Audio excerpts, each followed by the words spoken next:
เอาเครื่องมาให้เพิ่นมาบริจาคให้เพิ่นเนาะเฮือนเพิ่นทุกคนน่าจะเป็นเฮือนทุกอย่างที่สุดของหมู่บ้านก็ว่าได้เนาะเมียเขาแต่เบ็ดปัดตายเขาคล้ายๆอยู่คนเดียวก็อยู่น้ำอ้ายก็ตายปะอยู่ประมาณปีนึงบ่มีผีมีน้องขึ้นในดินในนอนต่างกัน เอาก็แบบว่าโมคิดได้ต้นเห็น คิดได้ต้น ซื่อสัตย์ โอ้ไปเข้าซื่อชัดซื่อเนาะ บ่ได้ลวกกินข้าวบ่ได้เหล้ากินแกงหมดได้วาวเท่านั้นโลด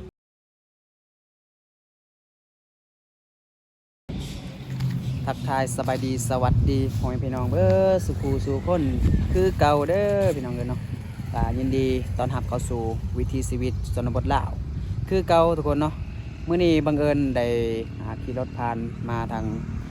หมู่บ้านนี้นะทุกคนก็เลยได้เห็นครอบครัวหนึ่งที่ว่าทุกข์ยากลำบากเนาะทุกคนเนาะทางเบาไก่เพิ่นพาเบาป่วยมาทางนี้เนาะแต่ว่าได้เห็นเพื่อนอายเพิ่นครอบครัวหลังน้อยๆทุกคนเนาะน่าจะบ่ค่อยได้มียังหลายอย่างนี่แหละเนาะเดี๋ยวสิพาทุกคนไปทักทายไปเบิ่งนำกันแบบเพิ่นขาดเคินยังเพิ่นต้องการยังเนาะทุกคนเนาะเพื่อได้มีผู้ใหญ่ใจดีจากฝั่งไทยหรือว่าฝั่งลาวหรือว่าทางใดจะช่วยเหลือเพิ่นคนเล็กคนน้อยเนาะอันนี้เดี๋ยวเฮาสิไปถามนำกันแล้วก็สิพาทุกคนไปทักทายเพิ่นนำกันเนาะนี่แหละทุกคนเลยเนาะก็คือเฮือนหลังนี้เนาะเห็นว่าติดทางดีทุกคนติดกับทางใหญ่ดีเนาะแล้วก็ผ่านมาเห็นเฮือนเพิ่นโอ้ยทุกคนเบิ่งเฮือนเพราะว่ามื้อนี้นะก็ได้มีเสื้อผ้าทุกคนเลยเสื้อผ้าเนาะที่เพิ่นฝากมาจากวังเวียงทุกคนทางเบาไก่เพิ่นสิมาบริจาคหรือว่ามาให้ทางครอบครัวที่ทุกข์ยากที่สุดในเขตชนบทที่ยังบ่มีเนาะทุกคนเนาะเลยได้เห็นเฮือนหลังนี้เป็นเฮือนแรกเนาะที่ว่าเห็นเฮือนหลังน้อยๆเนาะทุกคนเนาะก็เลยแวะมาทักทายเพิ่นแวะสีมาเอาเครื่องมาให้เพิ่นมาบริจาคให้เพิ่นเนาะเฮือนเพิ่นทุกคนน่าจะเป็นเฮือนทุกอย่างที่สุดของหมู่บ้านก็ว่าได้เนาะน่าจะเป็นข้าวให้แล้วทุกคนที่เพิ่นตากไว้เนาะ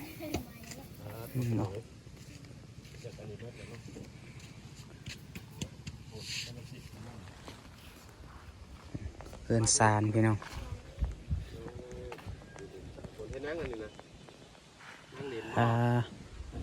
กันเป็นแถวเขตเฮานะแถวเขตหมู่บ้านเฮานะแถวเซโปนนะบ่มีได้แบบนี้เด้อทุกคนที่เขาจะเอามาแอมเป็นอันนี้ไม้เฮียหรือว่าไม้ยังนี่เนาะจะบ่มีเด้อทุกคนเขาจะสร้างเขาจะสาน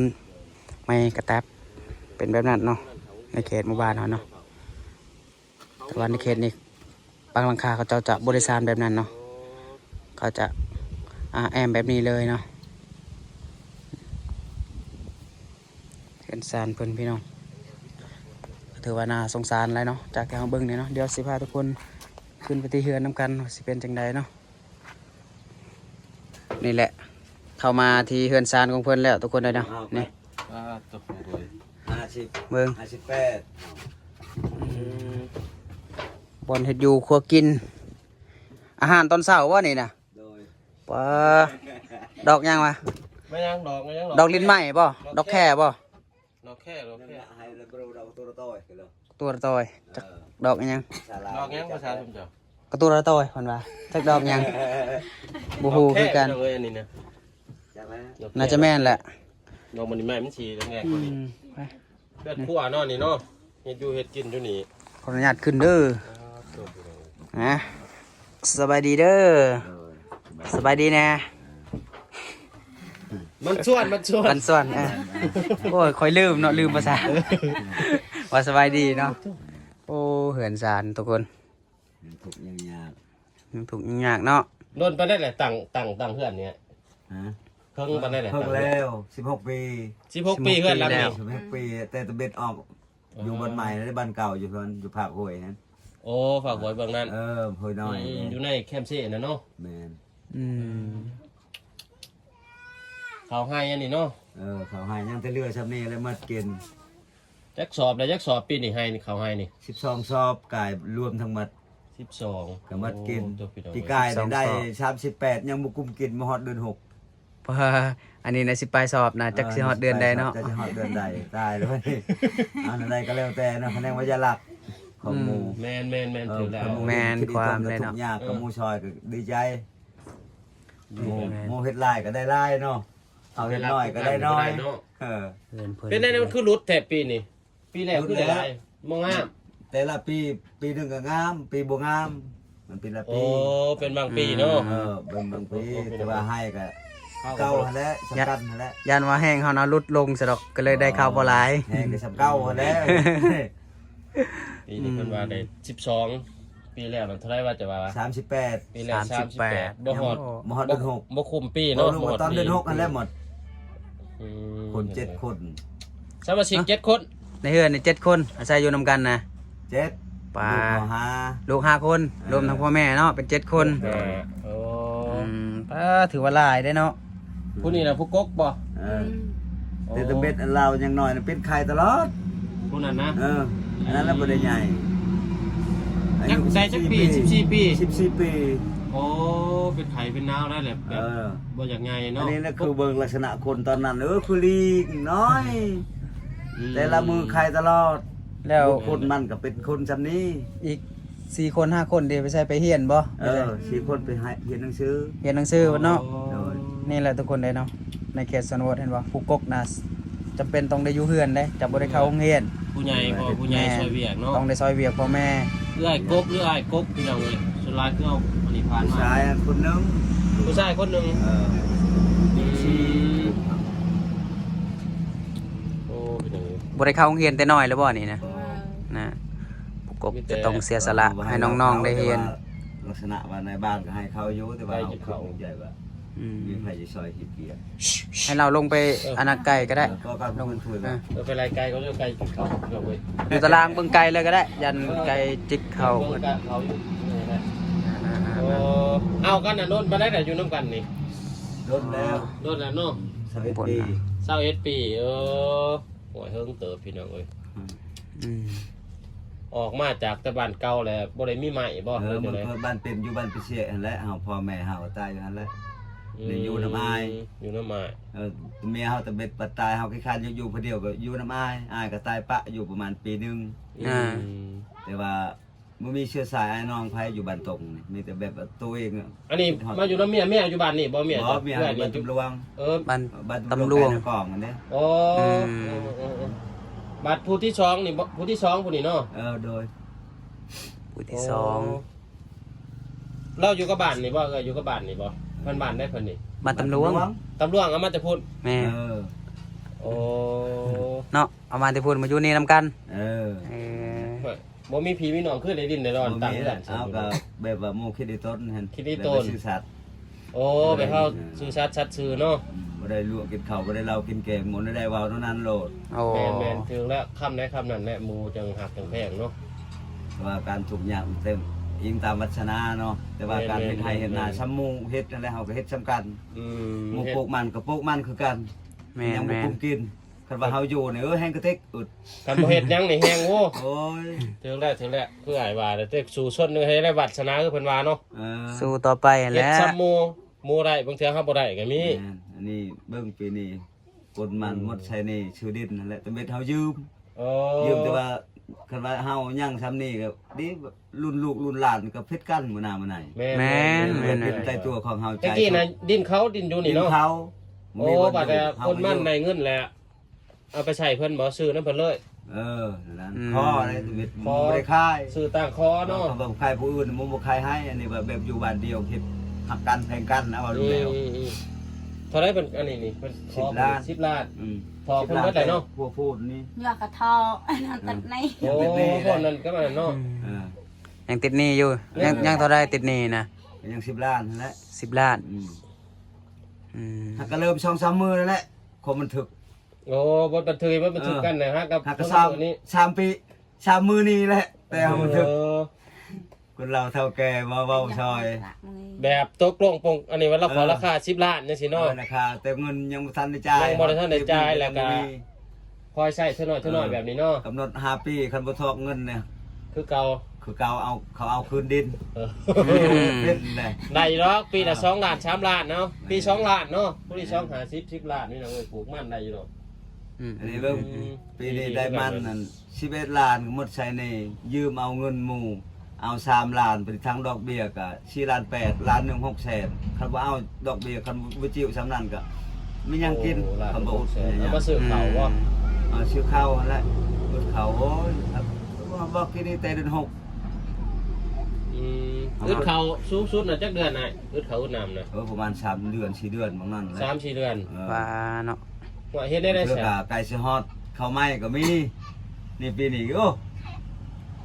หลายเติบแล้วจัดแสดงเดือนแล้วอึดเบิ่ง2-3 มื้อนี่สอบหนึงน่ะประมาณ5 มื้อมัด สอบหนึงนี่5มื้อ โอ้ 4-5เช้าเบิ่งเช้ามื้อจะสิฮอดเดือนใด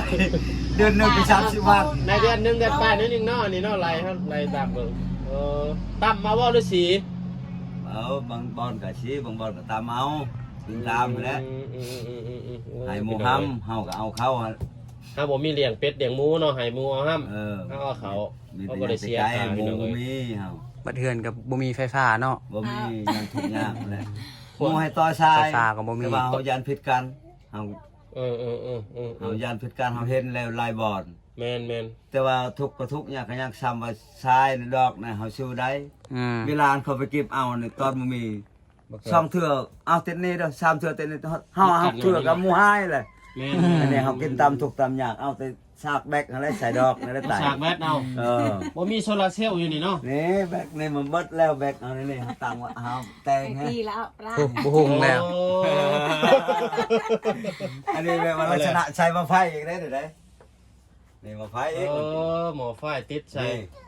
มาไฟ เอามันหุงเลยบ่นะ ระบบอยู่ ทำไมใช้มาไฟต้องใช้หัวแทนโคมยันมันแตก มันสิขาดเนาะ อันนี้ให้มันใช้แบกนี่แบกนี่แบกมันแตกนี่ทุ่งลาวมาใส่นี่ ทุ่งลาวอ่ะ โมเมนต์เป็นเม็ดก่อนแตกเองนี่แหละ ปลา ครับพี่น้องเอ้ย แต่เป็นทุ่งลาวอีกนะ มันนนในวัดเคลื่อนบ่นี่น่ะแบต ก็มาสาดเต็มสดแจ้ง เออ อันนี้เวลาเฮากินข้าวกินน้ำหรือมอดเวลานอนนั่นประหยัดแม่นไว้เช็ดอื่นว่าขอโทษขอไป โอ้ครับ ประหยัดไว้เนาะเพราะว่าเฮาบ่มีเนาะ คันมีโซลาร์เซลล์คักเป็นเนาะบางคนเนาะ แม่น อันนี้เบิ้งชาวเฮือนกับเป็ดชาวยังเต้นนี่เข้ากำลังปีหน้าเลยกะว่าได้คันว่าบ่ได้ใช้นี่เข้าปีนี้กะว่าได้จากสังสีมุ้ง ห้วย เองก็ได้ มุ่งมันสิมุ่งได้บ่นี่น่ะ บอกว่าอันนั้นบ่ได้ติดนี่เข้าแบบว่ามันปลูกมันปีนี้ยังบ่ทันได้ออกหากกินก่อนนั่นเฮาอุบใจอึดยังเข้านั่นแหละเอา ๆ เฮา แม่น ถ้าว่าซื้อเป็งนัวนี่3 ซองกว่า 4-5 เดือนกินจังหมดอันนี้เข้า เบิ่ เบิ่ ง ง มันกินคู่มือเนาะ โอ้ยสอบ1 7-8 แสนปัญหาเงินเต็มมือหนึงบ่ได้1,000อันนั้น แม่น ก็เฮาอึดคันบ่เจ็บบ่ไข้เนี่ยคันว่าอึดเข้าเนี่ยโอ้แล้ว เฮ็ดได้บ่ช่วงตัวที่ว่าอึดเขาจะเฮ็ดได้ไปหารับจ้างบ่หรือว่ากินหยังแทน หารับจ้างนั่นแหละซื้อข้าวตลาดซื้อเป็นกิโลแนวเฮาได้หลายซื้อเป็นชอบ ไปรับจ้างไปเบิดผัวเบิดเมียบ่ บางเทื่อกับผู้เดียวมันบางเทื่อกับผู้เดียวบางเทื่อกับหมดซองไปเองตามสภาพหมู่อยากได้ต้องการ โอ้มีตามเขาว่าอยากได้เท่าคนเท่านี้คนเนาะโอ้พี่น้องเอ้ย เฮาบ่ได้ฮู้ปานใดความลาวได้แต่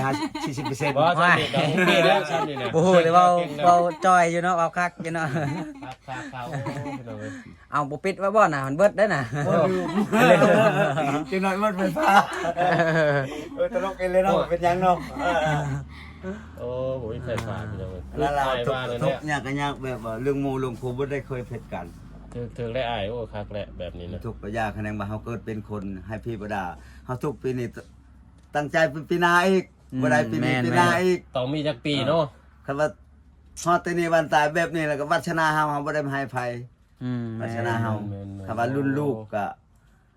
เอาแต่กินทากินแห้งลูกอีกรุ่นเฮาพอนี่แล้ว บางเทื่อรุ่นลูกรุ่นเต้าอีเนาะบางเทื่อเขาเจ้ามีเทื่อมีหยังหรือว่ามีวิธีการหาเงินอีกก็ อันนี้ สร้าง ปี ว่า นี้เบิ่งได้เงินชื่อเขาในชื่อทรงชื่อเชื่อลูกโทรศัพท์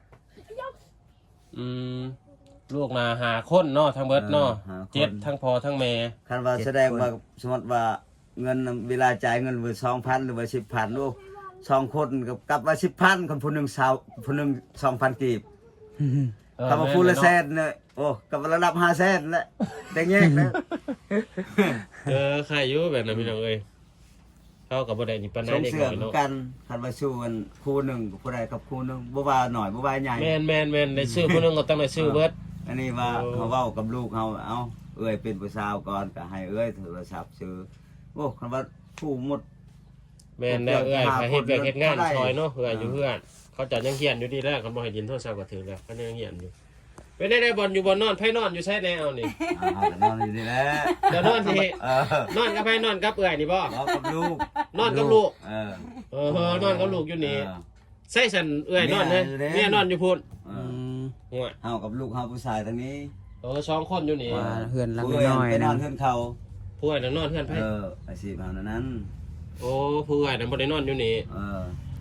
แสดงว่าเมียจะนอนอยู่พุ่นกับลูก2คน โดย คือบ่นอนนะกันจะให้ลูกนอนบอลหนึงอีก ตางอาชีพเราถึงเนี่ย เป็นได้คือบ่นอนนํกันบ่ ว้าวพวกหมูพวกคู่ได้อาชีพเขาแต่พวกยางตายใหญ่ แต่กบแต่เข้าเนี่ยนั่นเนาะผัวกับเมีย ลู ลู ก ก ตอนเน่ากับขอโทษขออภัยกับก็ว่าแหล้ นอนนํกันเนาะ เออ บ้านลูกไงนิดนึงแหละบ่นอน บ่คิดอายลูกอีกเด้บัดนี้ แม่น เนี่ยนั่นได้บางคนเนาะแต่ละบอลก็จะคล้ายๆกันพี่น้องเอ้ยเพิ่นว่าเป็นแต่กบแต่เข้าแต่รุ่นพุ่นแหละ โอ้ผ้าห่มกับบ่ค่อยได้มีลายเนาะ พระห่มบักปกได้ฉันเป็นอะไรมีแต่นี่บ่ เอออันนี้แหละ โอ้ผ้าห่มพื้นหนึงอยู่หั่นก็ นี่นี่ พื้นหนึงใช้หมอนแหมนคือบ่เห็นหมอน นี่มอนนิดหน่อยพลุดหมดเลยมอนไฟมอนมันได้ เออ ผ้าปูก็มีแต่นี่แหละมีแต่ศาสตร์นี่แหละเนาะ ฉากยัง มีเสื้อปูสนะยังบ่มี ศาสตร์น่ะมีเนาะศาสตร์พื้นหนึงไปยังมี แล้ว อยู่ ชื่อฮักกะปีนี่เลยชื่อแต่ตะมิดโอ้ย ศาสตร์อันนี้ก็ จะทำหมดบ้าน พี่น้องเอ้ย ตอนอายเฮาตายเฮาอยู่ผู้เดียวเฮาถ้วยไม่ยังก็บ่มีชาติปูบ่มี